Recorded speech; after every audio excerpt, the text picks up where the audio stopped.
This is the Medevac Podcast, powered by the Robert Irvine Foundation. I'm one of your hosts, David Reid. And I'm your other host, Christian Meyers. Thank you all very much for joining us today. If you're new here, keep in mind there's a price for the show. You have to share it with a friend or family member if you get something out of today's episode. So keep that in mind as we have a nice little discussion with our brand new guest.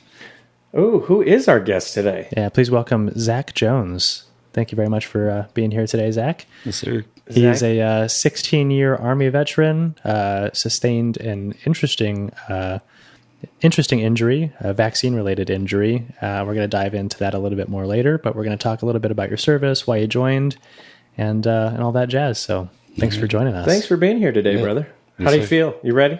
I'm ready. Let's go. Yeah, yeah, awesome. So I always like to kick off the episode a little bit with, why the Army? Why the military for you? Right. So, tell you the truth, my older sister, she's in the Army too. Okay. And she started the whole interest into it. She was talking to the recruiter, and I just happened to be with her one day. Okay. And he was like, "So, what are you doing when you get out?" Yeah.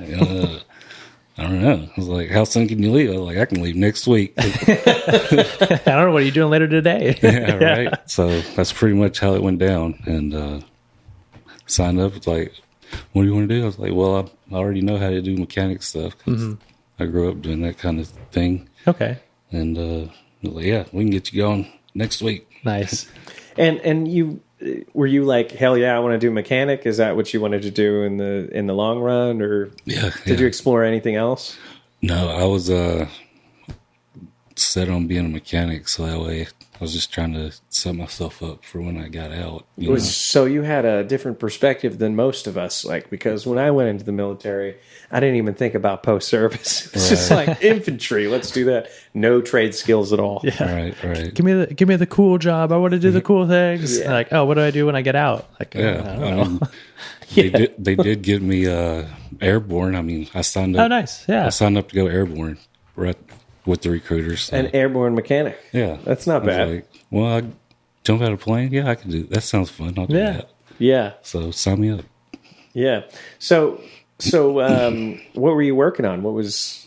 It was wheeled vehicles. Wheel vehicles. Yep. Okay. So like Strikers or Humvees or just whatever's there in the motor pool. Yeah, it started off as light wheel, and then they reintegrated everything, and then it became all wheels, and then they split it up again, and then they did wheels and track. Yeah. Through the years, the MOS has changed, but I always stuck with light wheels like Humvees and LMTVs. Nothing bigger than a Hemet. Really. Okay, gotcha. Yeah. So, what year did you enter the service? That was 2004.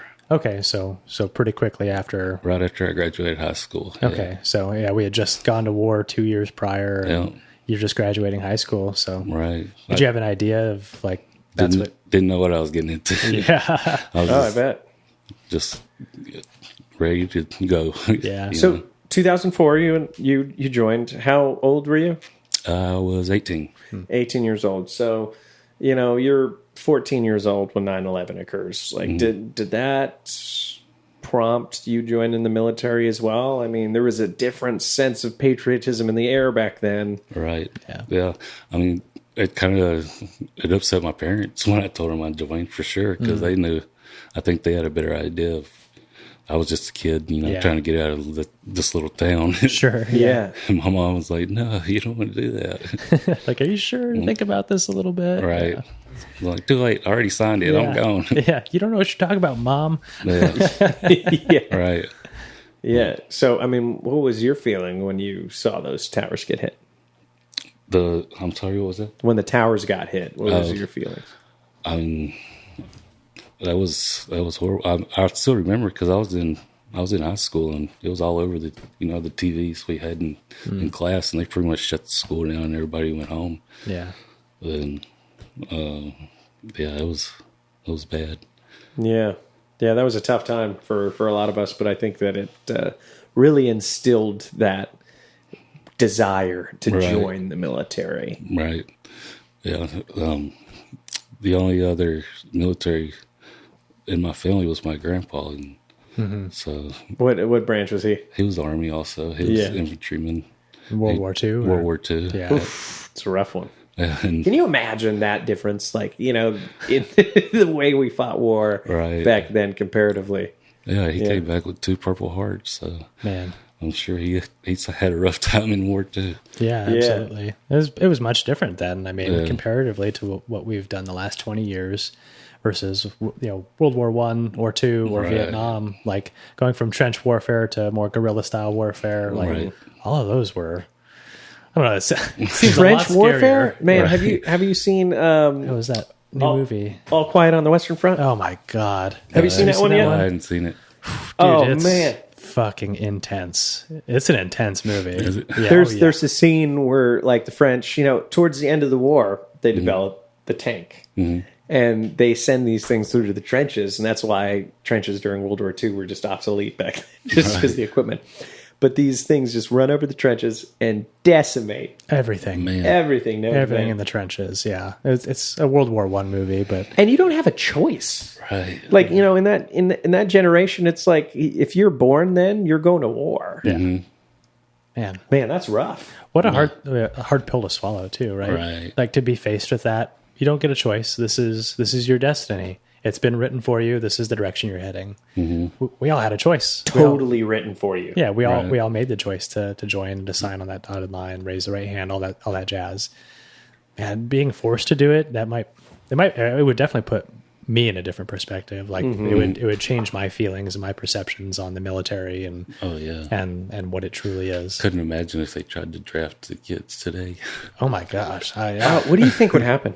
Everybody would leave America. Yeah, they just dip. The flight, the big migration. So. I'd be like, I'm gonna go to Mexico. Everybody's going to Mexico. A lot of the countries. I live like a king there. Yeah, exactly. It just swips. Yeah, just flip flop. Yeah, like totally doing that one. I don't know. A lot of the countries they might want to head to realize, like, oh, they also have mandatory service. Right. Yeah, I know. But like Israel, where you're required to serve 2 years minimum. Do we like that concept? I kind of like it. It really instills a respect for country a little bit more, right? Yeah, I think it does. I think it's also viable given the size of their country, and same thing with like South Korea. Right. They don't have 300 million people. Like Right. it's really easy for smaller countries to get away with things like that. Whereas Good point. we're massive. We're 330, 350 million people. That's 350 million tanks in the military. That's what we get. Yeah, it is. It is. That's what we would get. Yeah, that'd be an unstoppable force, that's for sure. No one to keep the lights on at home. Anyway, so 16 years of service. Talk about what you were going through during the time. Was it pretty like day in and day out average? I mean, how many deployments? Like, talk about your service a little bit.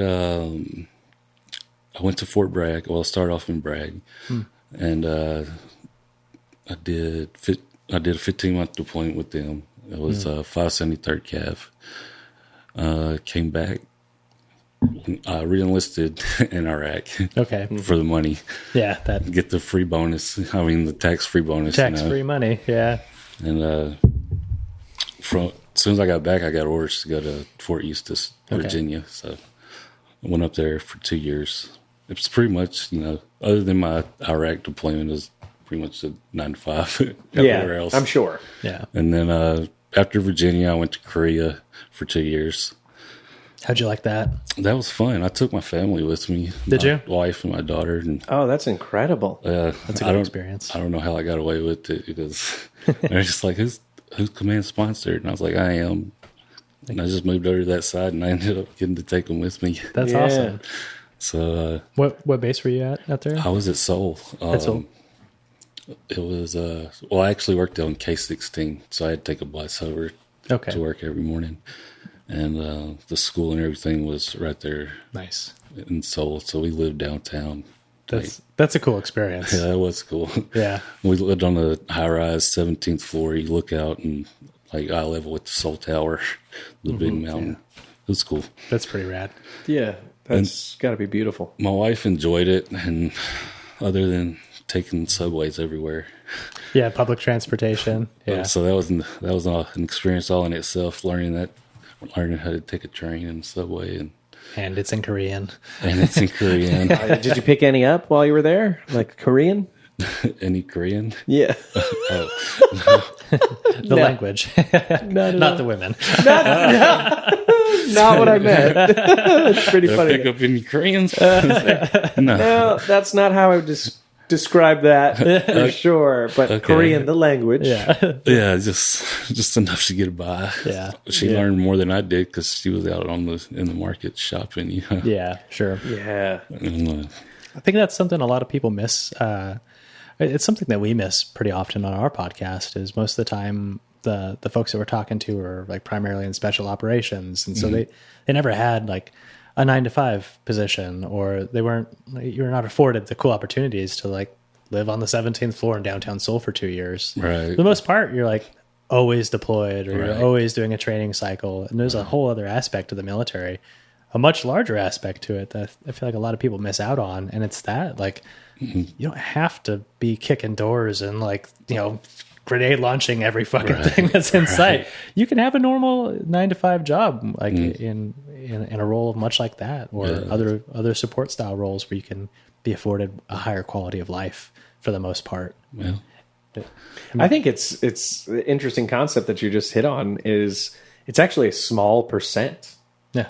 that are really like in that combat oriented position. Yeah. It's very small. And most of the time you can get those trade skills and, get out of the military with on the job training, and infantry is totally different than that. yeah. What do you do when you get out? I don't know. I know. Yeah. I mean, and I hear that a lot these days from people on at BAMC. Infantry, what am I supposed to be doing now? Yeah. I mean, that's Good question. It's literally what I thought when I got out. I was just like, and then they're like, oh yeah, you could take, some of these skills and translate that into college credits. And it was like 3 hours of yoga. Where'd you get PT skills? Yeah. That's your extracurriculars out of the way. Yeah. Like it's middle school all over again. Yeah, right. Like I'm getting graded for my mile run. So it was all pretty smooth. Talk about your deployments. Like, how did that work as a mechanic? Well, when I was with the Cav, I was just another body for them. So that was pretty much like a Cav Scout deployment. They keep a mechanic in the patrol or in the truck with them in case anything went down. So Okay. we could fix it on the spot. If we couldn't, we could get somebody out there to recover. Okay. Yeah. I did a lot of recovery missions. Our convoys that get hit by IEDs would go out and pick up vehicles and bring them back and rebuild them and let them go do the same thing over again. How'd that make you feel, like seeing some of these just scrapped up vehicles? Oh, that's bad. Yeah. I was in the convoy that got hit too, and it was the truck right in front of me. Really?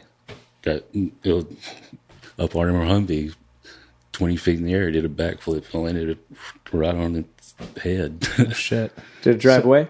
No, it didn't drive away. So as a mechanic, were you like, oh shit, or We're were you not just fixing pissed? that one. Were you just pissed? Like, I got to put this back together now. No, there wasn't nothing left of that truck. It Yeah. caught on fire and it was done. Oh man, Yeah. that's rough. Yeah. Yeah, that is completely rough. But I'm sure. Did you have like buddies scuffed up as well? Oh yeah. We had 3 mechanics get injured and one that got killed Man. doing security checkpoints. Okay. Yeah. Like I said, we were just So- another guy for them. So interesting that we just said, like a not combat oriented And then job. here I am telling. And here you are, overseas. Like just to put it in perspective, you just imagine yourself as a mechanic, and having that additional layer. No, this car's not going to fall and crush me, but it might get blown up. Right. Yeah. Yeah. What else is That's going to tough. happen? Yeah. Our NCOs are like, you're soldier first, so you got to know how to bust down these doors and Yeah. clear these rooms. And You really do. we did all that stuff too, I was in the Air Force, so the chair force. Yeah. Air Force. Nice. So you're an airman first, which means you nothing extra. Right. So you had a very just kind of streamlined mechanic career for 16 years. Right. And you decided to get out of the military. Why didn't you choose for 20? Like, No, I didn't decide to get out. I got paralyzed. So that was while you were in. Yeah. It was from a vaccine in the military that you Right. got. Okay. So Right. let's hear about that. So let's see. I was in Korea. No. After Korea, I went to Fort Campbell, and that's where I ended up with Physics Group for 5 years. And then Okay. when I was PCSing from there, I was going to Alaska. We drove up to Alaska, and when I got there, I got sick. My wife took me to the emergency room because I had 104 fever, and we couldn't get it to go down for anything. And I was just throwing up, couldn't keep nothing down. Sure. I was delusional. Yeah. Your brain's cooking like that. Yeah. She took me to the emergency room on J-Bear or Fort Richardson. I don't remember which one. Whichever one had the hospital on it. You might know your Air Force. Yeah. I think Elmendorf has the hospital up there. Yeah. And then they said he's just sick from traveling, and sent me home. And 2 hours later, she brought me back up there because she said I was seeing Jesus. And she's like, no, there's something wrong with him. You got to take him in now. And I guess finally some nurse saw me, and she was like, yeah, there's really something wrong with this guy. And the doctor finally said, okay, and they admitted me after they did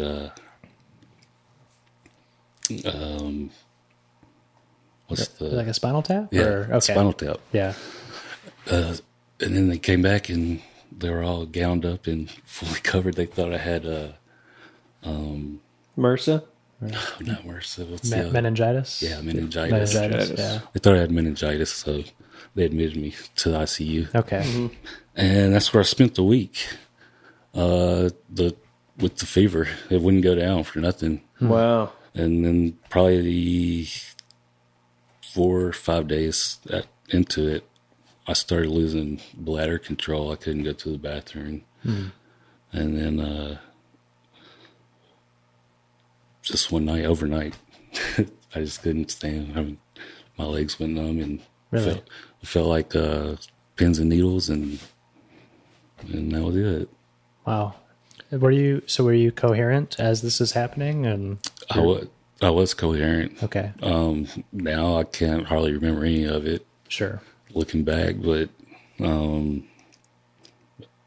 first few days I was pretty much out of it. Yeah. I mean, there's all kinds of stuff my wife could tell you that I was doing that I don't remember. Yeah. All sorts of wacky behaviors. That tends to happen with high grade fevers, and I'm sure all the anti-inflammatories and drugs they had you on Right. definitely doesn't help. But How long ago was this?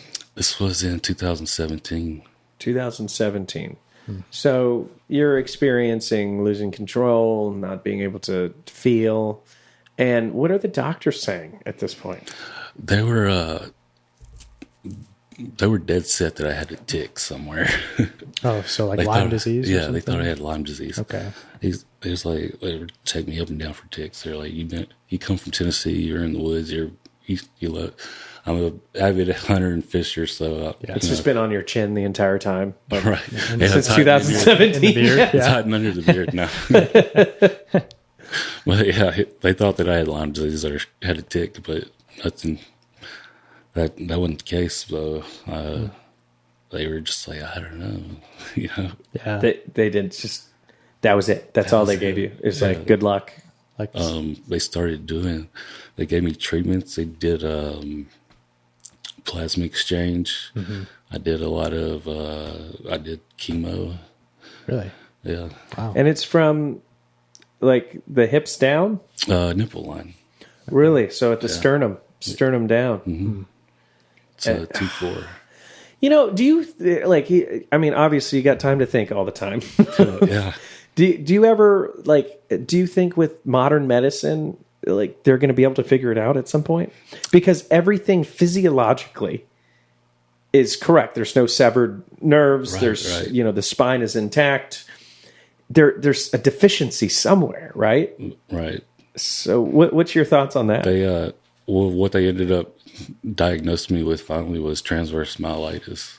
Okay. And they said that it attacked my spinal cord and it stripped all the myelin sheath from. Yeah, so there's no conductivity between from the T4 level all the way down. Yeah. To the end of the spine. So man, I'm just like totally spaghetti noodles from here down. Okay. Interesting. Yeah.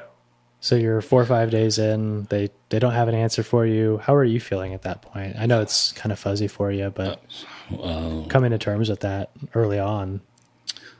You know what? I was like, well, it is what it is, I guess. Yeah. Okay. You know, I mean, no point in being upset. I mean, sure I was upset, but yeah, I'm sure. I kind of always been to myself kind of person, you know, so I don't trying to stay strong and keep everything held together for my wife and my daughter. Yeah. What was her response during this time in the hospital? She lost her shit. I bet. Because she left me at 9:00 at night and then came back in the morning and I was paralyzed and she had no clue. Oh man. Yeah. She had no clue what was going on. She walked into a bombshell, you know. Sure. She said she walked in and the neurologist was there doing their little needle, poking me with needles all over. And they were like, she said, what's she doing? No, that's it. I'm paralyzed. I said, what? Wow. And the doc was like, yeah, he's paralyzed. He can't. And she just went out of the room and threw a fit. And she's still having a hard time 5 years later. I guess, you know, she gets stuck with a lot of the load that I used to do now. Yeah. It's just a hard transition. Yeah, that is tough. Right. That is tough. Mom's 31, you know, otherwise healthy young man, you would think. Yeah. In my prime almost. Yeah. Sure. And then all of a sudden you just like getting struck by lightning, just gone. Man. It just is a important reminder of how fragile things really are. Right. You know, one day everything could be going great, and then the next day it just takes that turn. Right. And being able to adapt is incredible to that. You know, I know that there's a lot of people listening to this that, are like, I could never do that. And I'm sure you hear that from people too. And what's your response to that? Well, you don't know that until you're there. Yeah. Right? Yeah. You don't know what you're going to do. Same situation with me, you know, being an amputee is I don't know how you did that. I would never be able to do that. And it's like, honestly, when you get those cards dealt to you, it's just a day at a time. Mm-hmm. And you'd be surprised at, you know, when you look back and you say, wow, I was able to do that. Right. And 5 years has passed. Right. Mm-hmm. Yeah. And I'm still sitting here. Now, talk to me about your mental health a little bit. Like, what were you going through mentally when this was happening? Like, I mean, I'll be completely honest. I'd be pissed. Yeah. I would be freaking pissed. Yeah, absolutely. I was pretty pissed. I think I was more upset that they wouldn't promote me than I was that I got paralyzed. Priorities. Yeah, I was at staff started promoting. I was like, come on, man, give me I just paid the E7 list. Promote me, motherfucker. Yeah, right. I'm sorry. I don't know if we can cuss on here. Oh, you're allowed to, brother. Yeah. I mean, especially now. Yeah. Especially about that. Yeah. Yeah. That's rough, man. But yeah, I know that mental health would be a big one too. Is what is one of the first thing that you noticed that really irked you? You know, like for me, when I got injured, it was like getting up in the middle of the night for a glass of water. Mm-hmm. Like simple things like that, you just don't think about until you're in that situation. What were some for you? dude, something that you talking about, something new that I had to do that really just, well, cathing sucks. Yeah. I can't pee without a supply on me. You know, I can't just go to the bathroom if I don't even. I'm on a timer really. Because I don't have any sensation. I don't know if I need to use the bathroom or not. So I just keep an eye on the watch. It's been 3 or 4 hours. Time to get to the bathroom. So wow, that's pretty annoying. Yeah, that is annoying, and I think that a lot of listeners who would be watching this would be like, "Oh, I didn't even think about that." Yeah. You know? Yeah, I mean that's a huge life. That's a huge sex change. life is gone. You know. That's over. That's another really big aspect to it. Yeah. Is that? I don't know if it's something you're comfortable discussing. I don't know. I am. I don't know that my wife would be comfortable with me discussing it. Yeah. No, that's understandable. I think that. It's a huge life change. Those are huge life changes, and like just those simple things that a lot of people take for granted. Like if I have to go pee, I just get up and go pee. Right. You have to like modify your day to ensure that you're going out of your way to do that. And these little changes they add up over time. I get up in the middle of the night, early in the morning, so I can go use the bathroom so my bladder don't explode. Yeah. Yeah, and it would. That's what would happen, right? Yeah. Is you just don't feel it, and you just erupt, or I don't know what would happen. Yeah, that would be. I don't want to find out. Probably just pee the bed, maybe. I don't know. Yeah, it's possible. My goodness. Yeah, that's but it's interesting that technology has come to where we're at today, where it is accommodating. Mm-hmm. Now everyone's cognizant while building. Is there ramps? Like, how do we restore independence? Mm-hmm.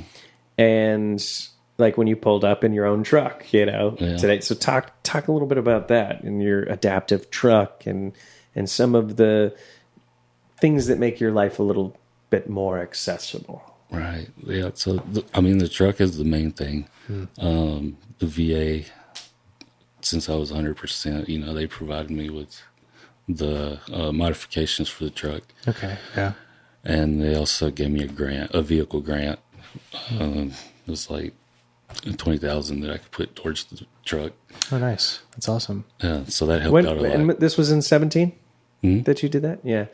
Interesting. It's gone up since then. It has. So you have a little bit of a remainder, which is interesting. But I see him pull up, and the whole front seat comes out, and then you have a winch that takes your wheelchair right to you. Right. It's slow as shit. It is.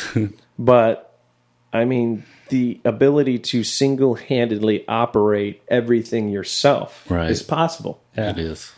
That's great. I mean, which has got that has got to be so huge too. Is like being able to just drive around wherever you want. It was a big burden off of our shoulders.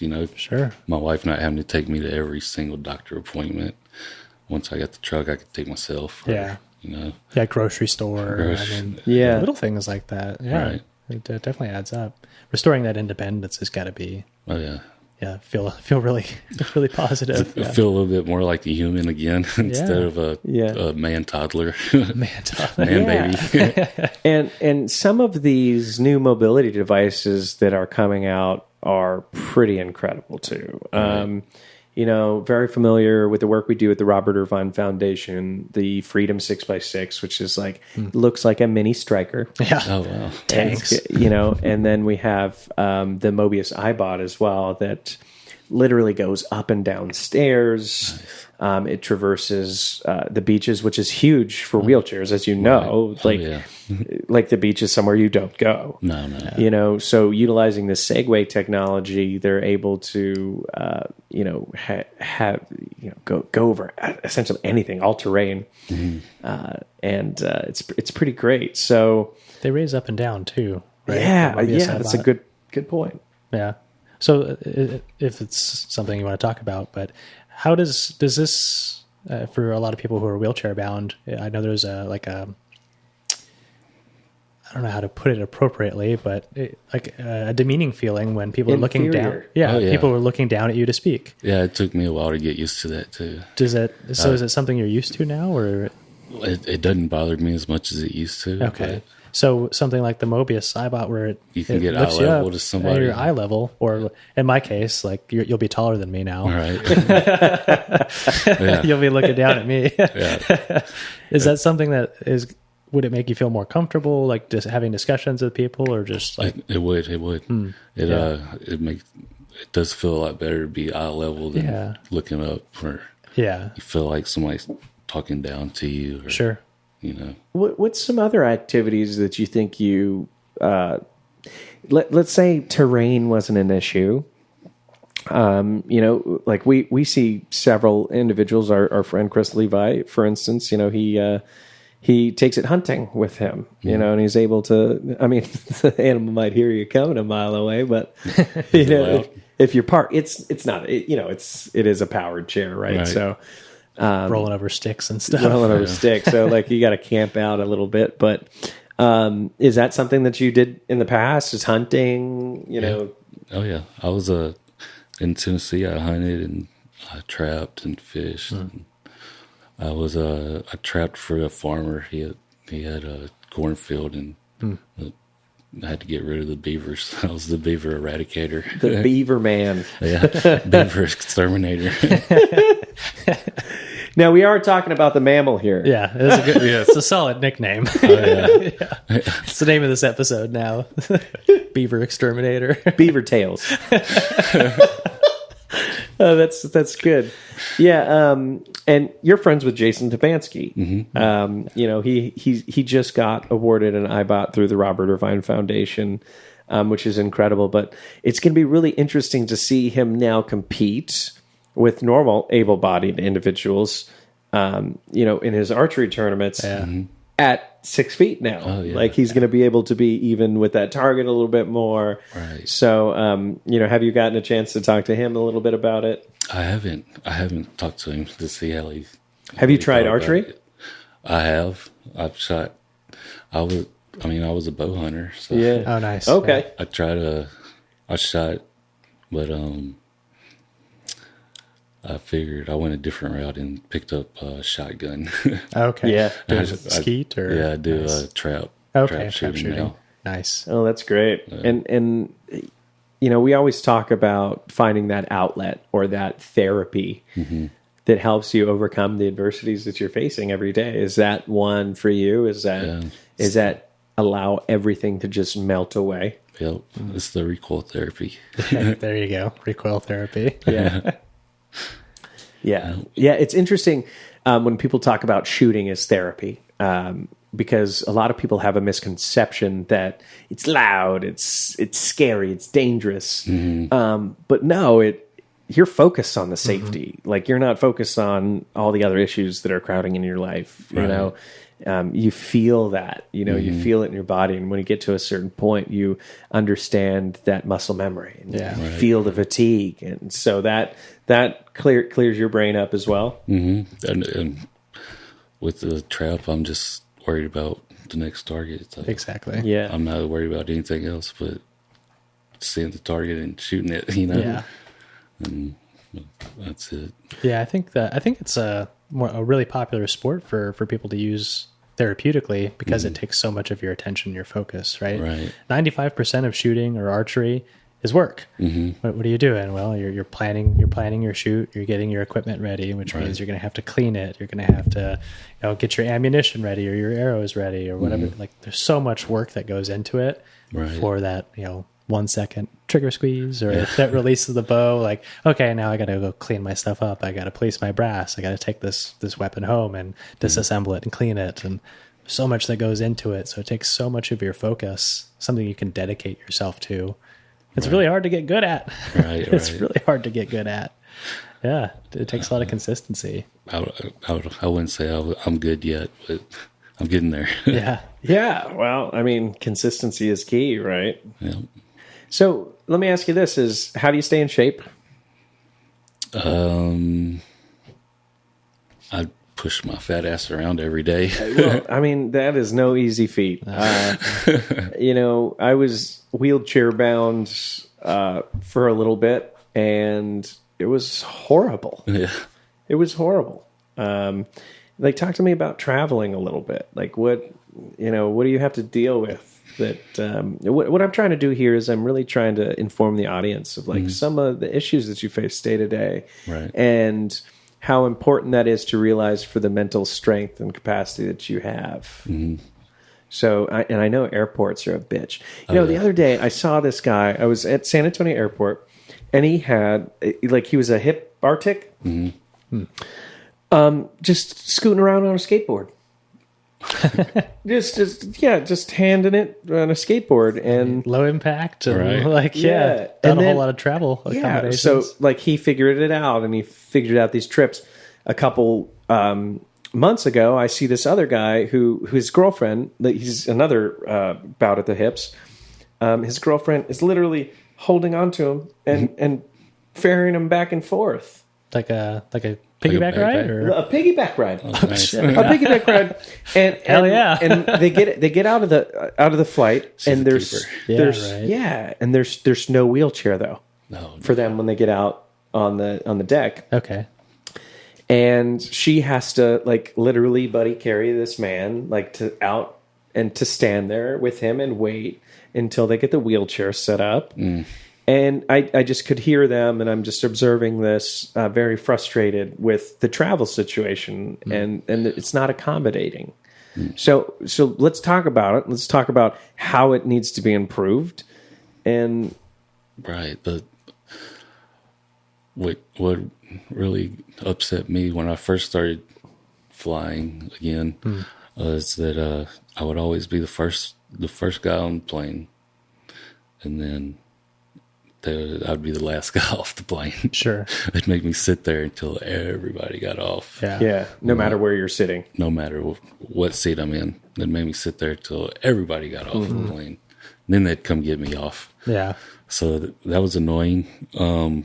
I would just flew recently through Southwest when I didn't have a bad experience with them. They actually pulled me off the plane before anybody else, so that was cool. That is cool. Nice. I'm starting to see, stuff coming around. Sure. Like, we're people too. Yeah. Especially if you're like, I don't like sitting here any more than the next guy. yeah, Yeah. especially if you're sitting up front or something. Yeah. Like, hey man. Put me on the first seat and make You me know what? sit Next, there. Yeah. next time, just be like, hey, this bladder will burst at any moment, so I need to be first. Right. It's going to be a you problem here in a second. Yeah, I will shit all over the seat. Yeah, call my bluff. That's a good one. I should Yeah. remember that one. Yeah, there's no way you got to down a plane not like gonna for know. hours if that happens. Yeah, they're not going to know. Yeah. And I don't know if anybody's sit there for a whole plane to download, but it's not quick. No, they say it's 3 minutes per row. Oh God. I believe it. 30 rows. Yeah. Yeah, and you got 30 rows. Yeah, That's I believe it. Ugh, At least Yeah. 3 minutes per row. yeah.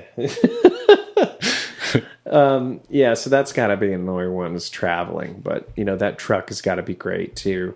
And then traveling with this chair, like you can't go in with that obviously, so you have to leave it out, get on a chair for them. They have this like really skinny one, right? A little aisle chair, yeah. It's made just so it'll fit down the aisles. okay. That's why they call it an aisle chair. Yeah. And I just transfer from that one to the little one, and then they roll me back to my seat. Yeah, that's insane. That's insane. So we got travel. That's annoying. I don't know how they'd fix that. Make an extra wide jumbo jet or something. so you can go your own. They're getting bigger and bigger though. Yeah. You notice that we're all about practicality first, Right. and then comes comfort. Movie theaters used to be like jam packed into sardines, but now they have beds in there. Yeah. They have beds. Like in Austin, you could like your seat is a bed. Yeah. You could lay down And fully reclining recline. seats and stuff. So I think that as we progress, that comfort becomes a necessity for us all. And so eventually, you're going to have those first class type seatings Right. in the back. Right. Hopefully. I don't know. Be nice at least. Not American. Yeah, not American. not American. But that it's just difficult things that you don't think about too. So how about your relationship with your kid? We're good. She's She was how old when it happened? She was 15. She's 20 now. Okay. Yeah, she was 15. So she was 15. So she was like, that's got to be a tough age. Yanked out of schools, 3, 4. She did 4 high schools in 1 year. Oh, wow. Yeah. Talk about resiliency, man. Yeah, she's a trooper. Interestingly enough, is resiliency just doesn't stop at the buck with you. It goes to that extended family. So hopefully, I had something to do with that. She sees me, being absolutely strong. A good role model. That's for that. all she's watching. Right. Is how you're reacting to it and how strong you are with that. So, just that piece is going to create such a powerful character within her. It's going to be pretty exciting to see her grow. I mean, you've seen it for 5 years. Right. Like, how has that dynamic changed? She definitely matured a lot since she's kind of had to step up a little bit, Sure. Mm-hmm. Yeah. and help around. Help mom out Help a little mom. bit. Yeah. And I know that she definitely doesn't want anything to do with the military. I'm like, hey, the Air Force is always hiring. Yeah. Oh, If you want to join anything, go there. Yeah. Oh man, Go on over. I don't know about that one. Yeah, and I mean, it's a tough world too. Is when we talk about this generation joining the military, it's a tough one. Right. It's a tough one. We just all were hit pretty hard with our with social media and pulling out of Afghanistan, pulling out of Iraq. I mean, what do you do after that with that information? Now we have public knowledge of people just so upset their service meant nothing to them. Right. It's the same thing that happened, 40, 50 years ago with Vietnam. But after Vietnam, everyone came back. No one was patriotic. Nobody wanted to join because, the kerfuffle that was. And what we're kind of repeating our history yet again. We had a failed exit, and a lot of people have lost that sense of patriotism. I think it's just going to take time to heal a little bit from this. Like we got to regather ourselves and showcase that yes, you can be patriotic. It doesn't need to be a big negative thing, right? This can be positive still. You can serve and give back to your country. Yeah. I think it'll just take time for the general public to end up healing again and refocusing. Absolutely. And I think being tactful with your decisions a little bit too. When we're young, we're a little dumb, and we decide to just jump in 100% without thinking of the consequences in the future. Yeah. And you have to be cognizant what is my plan? What's my exit strategy here? I think that's really important. But anyway, we're kind of going off on a tangent here. Yeah. Your daughter is not joining the Air Force. No, she's not joining. That's right. There's a lot of other options. Yeah. She's happy working at her. It's like a pet daycare right now. Yeah. She's doing that for now until she figures her next move out. What about you? What besides trap shooting?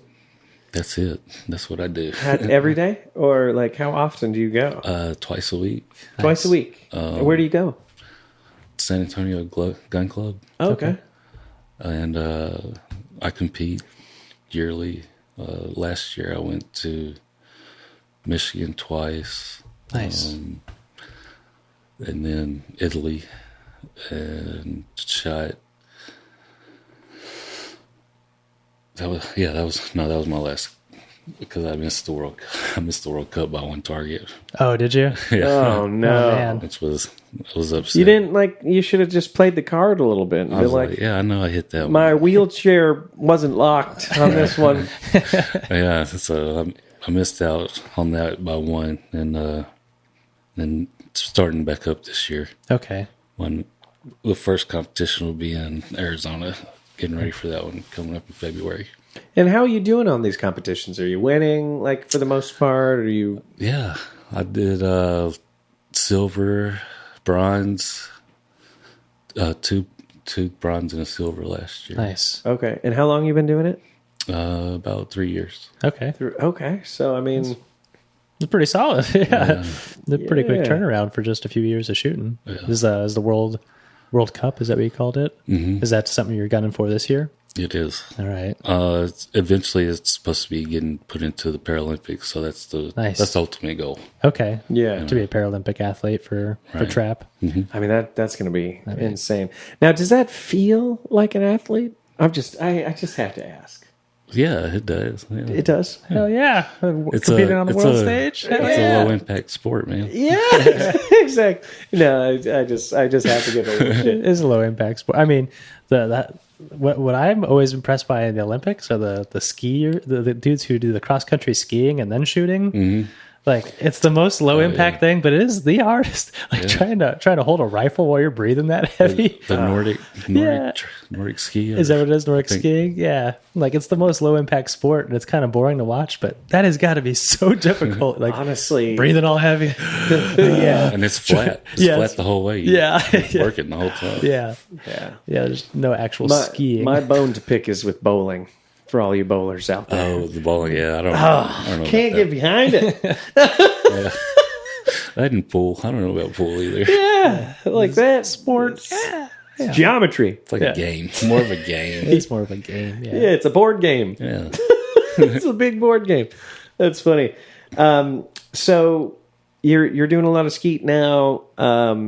Any other interesting hobbies that you like to do at this point, or it's just I mean, 3 years you're really just feeling it now. You know, you're like now that obsessive like love for it is probably drawing you in quite a bit. Mm-hmm. Yeah, the off season falls into hunting season, so when I hunt. Okay. Yeah. I hunt too. So Yeah, that makes sense. So, like, have you done hunting since you've been injured? I have. I got a opportunity to go out with the High Fence Ranch through Safari Club, San Antonio chapter. Okay. They Nice. They hooked me up with the hunt at I think the name of it was Agape Ranch in Uvalde. Oh yeah, And Uvalde. how was that? I mean, It was nice. He had a cabin out there that I could get around in, and Nice. it was set up for wheelchairs. So they could just throw you on a quad too. Like, Yeah. does that work? yeah, I can get up on the side by side or UTV. Oh, there you go. Yeah, there we go. Okay, cruise so around it's with not people. too hard to get out to locations and yeah. And Did you bag anything? yeah, I got a nice buck, a Nice. 10-point. There you go. Yeah, he's on the wall. What's your dream to go after? Probably a big grizzly bear or something. I don't know. Going after it, yeah. Yeah, let's do it. Let's get a grizzly. A half-ton grizzly. Yeah. 600 pounder or something. Half ton. What's the amount of berries they eat again? Oh, it's God. like half their body weight in berries. Every day or something. Every day. Astronomical amount of berries. Yeah, it's probably a good thing I didn't make it past the hospital when I got to Alaska. Did you have any like guilty food pleasures while in the hospital? Mine was Panda Express. For some reason, So funny. loved it. Orange chicken. It's pretty much anything anybody would bring me that wasn't hospital food. Yeah. Oh, yeah. I feel down that. One of the docs brought me a big growler full of beer. Oh, nice. We're in Alaska, they're Yeah. Oh, that's Little moose's tooth beer. Yeah. Beer and Moose pizza. Tooth pizza was was good. It's a staple. That was the best pizza. That's incredible. It's a man. staple when you're up in Alaska. Yeah. Well, I want to rewind just a little bit, if you don't mind, because we kind of glossed over your time in the hospital, like right after being diagnosed. I kind of want to hear about the diagnosis and like how they were able to determine this was a vaccine related injury. And we don't need to get political about vaccines and shit currently. Like, just talk factually about Right. what happened in your instance. Well, I'm curious. So I had come back from a deployment and I had problems, and I got diagnosed with lupus. Okay. And then from that was before I got to Alaska. It was like 2 years before. And so I had that under control, and I was managing it with whatever I could because apparently that's room for med board also. Yeah. If you can't Absolutely. control it. So I had it under control with the Plaquenil, and so I didn't have to worry about getting med board for that. Then I PCS to Alaska, and that's when everything went. And the doctor was like, one of the docs that came in, they said, I'm pretty sure that this happened from one of his vaccines that he got post-deployment. And what was the time frame between you entering the hospital, receiving that vaccine or that series, and then entering the hospital? Okay, that was about a month. Okay. Because I came back, did that, went on a month leave, and then And you didn't have the PCS. You didn't have any problems in between then No, I didn't. arriving at the hospital. Okay. No, it was like we were moving, Yeah. We were PCS, and Yeah, so very busy. we spent a little time at the beach before we left because we didn't know when we were coming back from Alaska. Yeah. I was actually planning on retiring from there. Yeah. Oh, okay. Wow. Because I was already like 15 Yeah, so in then, so would have been your last stint up there. Right. Yeah. and so I think it was the neurologist. One of the neurologists said it was probably vaccine. Okay. They didn't know exactly which one, but if they had to guess, it was probably either anthrax or Hep B or Hep. Okay. One of the Hep series. Gotcha. So they just that's all they gave you, huh? That's all he gave me. I just it seems to I'm me so frustrated. it's just like stem cell research. All the people that we've talked to in the past. It's Jason Dubansky, a staph infection in his neck. It just goes to show you like how fragile things are. It's just again like I have to reiterate that point is taking a fall or a tumble like when you're completely fit. So we got to be very cognizant of what we're putting in our bodies. Right. Yeah. So I read a full article, and they're currently doing a study at Stanford right now. There was a guy in Santa Cruz who it was due to a traumatic event. He took a big fall. Super fit guy, but he took a big fall and then was quadriplegic. So from the neck down, no movement in his arms, no movement in his legs or any of his torso. And he was out with a friend one night, and his friend gave him a bag of magic mushrooms, psilocybin. It was like, hey, you need to eat these. The guy was like, fuck you. Like, I'm not messing with this stuff. Like, I'm not doing any of this stuff. But he was like, just fucking eat these. You're going to feel better tomorrow. Like, trust me, it'll be fine. We ate them, and his quadriplegic, what would be the plural or descriptive word for quadriplegic? His paralysis disappeared. Oh, wow. Over the course of a month. So over the course of 30 days, his paralysis gradually disappeared, and now he can fully walk and stand up again. So Stanford's currently doing a study on him because this is like one... Because those mushrooms are illegal. And Yeah. we can't be having the... Just go to Colorado, brother. Yeah, right? Yeah, where they should be legal. I think they're legal in Oregon now, too.